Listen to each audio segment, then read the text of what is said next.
Hello and welcome to my channel। इस video में आज हम बात करेंगे What will happen with the situation you have in your mind। आप किसी सिचुएशन के बारे में ज़्यादा सोच रहे हैं तो उसमें आगे क्या होने वाला है, राइट। इसके लिए आपको वीडियो में जो फ़ोटोज़ दिख रहे हैं उसमें से कोई भी एक फ़ोटो आपको चूज़ करनी है जो भी आपको ज़्यादा लगे कि ये मेरे से रिलेट कर रही है थोड़ी, उसको ही आपको चूज़ करके नीचे टाइम स्टैम्प पर जाकर अपनी वीडियो देखनी है वहाँ से। सो आपकी जो सिचुएशन है उसमें मुझे कुछ मतभेद नज़र आ रहे हैं, जैसे कुछ मतभेद चलें, है ना, थोड़ी सी फाइट हो किसी के साथ में, है ना, कोई बातचीत ऐसे थोड़ा सा उखड़ना, किसी बात को लेकर उखड़ना वगैरह।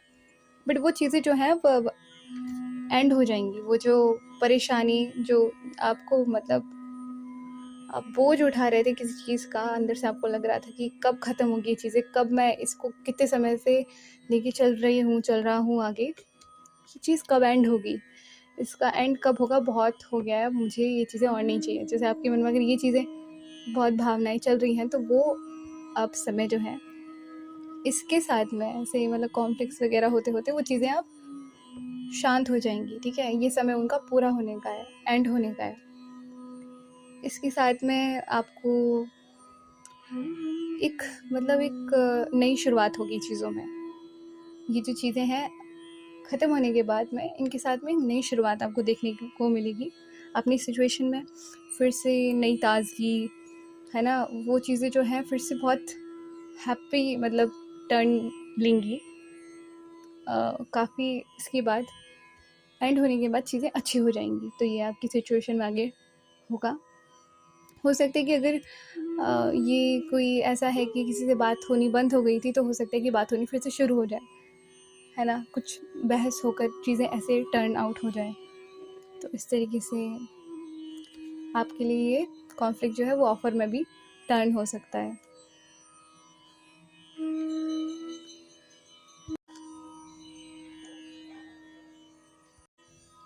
सो पायल सेकंड पर आते हैं। पायल सेकंड वालों के लिए देखते हैं कि वो जो भी सिचुएशन को लेकर बैठे हैं, जो भी इनके माइंड में चल रही है, उसमें आगे क्या होने वाला है। तो जो भी पायल टू है, अब उनके आगे आने वाले समय में वही होगा जो कि मतलब कहते हैं नियति की जो चीज़ें होती है ना, जो डिस्टाइन चीज़ें होती हैं आगे आके वही आने वाली हैं जो भगवान ने आपके लिए तय की है। भाग्य ने जो आपके लिए लिखा है वो चीज़ें आपके समय आने वाले समय में होंगी। और एक आपको बदलाव, बहुत बड़ा बदलाव देखने को मिलेगा। जैसे कुछ चीज़ें हो सकती हैं कि पूरी तरह से ही उनका रूप परिवर्तन हो जाए, है ना, कुछ चीज़ें बिल्कुल ही अलग वे में हो। जैसे ऐसा हो सकता है कि कुछ चीज़ें एंड हो और फिर कुछ बिगिन हो, राइट। कुछ एंड होने का, इधर कुछ खो देने का हो सकता है कि आप लोग जो भी आपकी सिचुएशन है उसमें किसी चीज़ को खो दें, राइट, और उसका अफसोस भी आपको बहुत हो, आने वाले समय में उसका अफसोस आपको हो।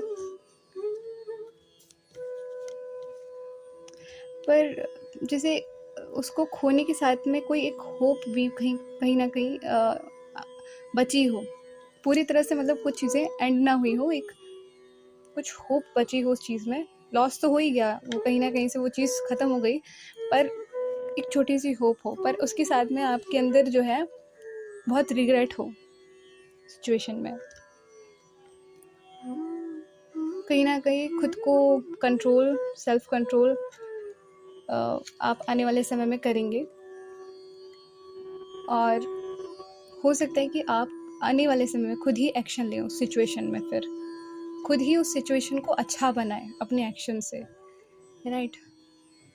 अपने एक्शन से उस ख़त्म हुई चीज़ को एक न्यू बिगनिंग दे। वो जो एक ट्रांसफॉर्मेशन की मैं बात करी थी शुरू में, नियति ट्रांसफॉर्मेशन जो है वो आप खुद ही अपने एक्शन से लेकर आएँ उस ख़त्म होती जगह पर जहाँ पे एक छोटी सी होप है ना, वो ट्रांसफॉर्मेशन, वो हैप्पीनेस फिर आप उस चीज़ में लेकर आए अपनी एक्शन से। तो वो जो चीज़ है जो कहीं ना कहीं एंड हो रही थी, वो एक सेलिब्रेशन का भी रूप ले सकती है। ठीक है, so don't forget to subscribe my channel. Hello Payal 3। So देखते हैं कि आप जिस भी सिचुएशन के बारे में सोच रहे हैं उसमें आगे क्या होने वाला है। मे बी आप किसी रिलेशनशिप के बारे में सोच रहे हैं, और अगर आप प्रोफेशनली भी अगर इस वीडियो को देख रहे हैं तो हो सकता है आप किसी जॉब या किसी पोस्ट के बारे में सोच रहे हैं, राइट। तो आप वो वाला रिलेशन देख सकते हैं, ठीक है, उससे कनेक्ट कर सकते हैं। और जो सचमुच ही एक इमोशनल रिलेशनशिप के बारे में सोच रहे हैं, तो उनका जो रिलेशन है वो मैरिज तक जा सकता है, या फिर अगर न्यू ही है तो मतलब एक कमिटमेंट के रूप में आ सकता है। एक मजबूत स्ट्रॉन्ग कमिटमेंट जो होती है, एक स्ट्रॉन्ग रिलेशन जो बिल्ड होता है, राइट, उसमें आ सकता है। तो आप बहुत ज़्यादा मतलब अपनी रिश्ते के बारे में फ़िक्र करते हुए भी दिखाई दे रहे हैं। चिंता करना खामा-खा की, जो मतलब एक चिंता होती है व्यक्ति के मन में वो चिंता, राइट, खामा-खा की मतलब ऐसे ही व्यक्ति 100 टेंशन ही पाल लेता है। बहुत जल्दी से आपकी लाइफ में चेंज आ रहा है, ट्रांसफॉर्मेशन आ रहा है, बहुत सी चीज़ें जीवन में बदल रही हैं, नया रूप ले रही हैं चीज़ें, राइट। होने वाला वही है जो किस्मत आपके जीवन में करने वाली है, ठीक है। अब वही होगा जो नियति आपके लिए डिसाइड कर रही है, ठीक है। अगर किसी के साथ कमिटमेंट में आ रहे हैं तो वो नियति ने आपके लिए डिसाइड किया है। कोई भी चीज़ ख़त्म हो रही है, जुड़ रही है, वो चीज़ अब आपकी जो नियति ने डिसाइड किया है वही होगा। तो आपको टेंशन लेने की ज़रूरत नहीं है उसमें।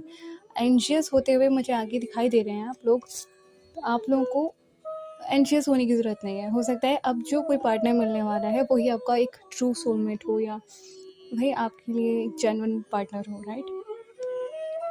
तो उसी के साथ आगे आपका जीवन अच्छा चले, वो आगे हो सकता है आपका लाइफ पार्टनर बने। और अगर अभी मतलब वो आपकी रिलेशनशिप पर डिपेंड करता है कौन से स्टेप पर है वो, राइट। अगर काफ़ी टाइम आप लोग साथ रह चुके हैं तो हो सकता है कि सच में अब आपकी मैरिज हो जाए। और अगर न्यू ही बिगिन हुई है तो वो मैरिज तक जाएगी, ये आप लेकर चल सकते हैं, राइट। तो वो बहुत एक अच्छी चीज़ें हैं। आप बस इसमें यह है कि आगे आने वाले टाइम में थोड़ा एंशियस हो सकते हैं, टेंशन ले सकते हैं, एंजाइटी ले सकते हैं, चिंतित हो सकते हैं, पर उसकी ज़रूरत नहीं है। समय पर, नियति पर, भाग्य पर छोड़ें अपनी सारी चीज़ें। चीज़ें अच्छी होंगी आपके साथ, ठीक है। So all the best and please don't forget to subscribe my channel. Thank you for watching.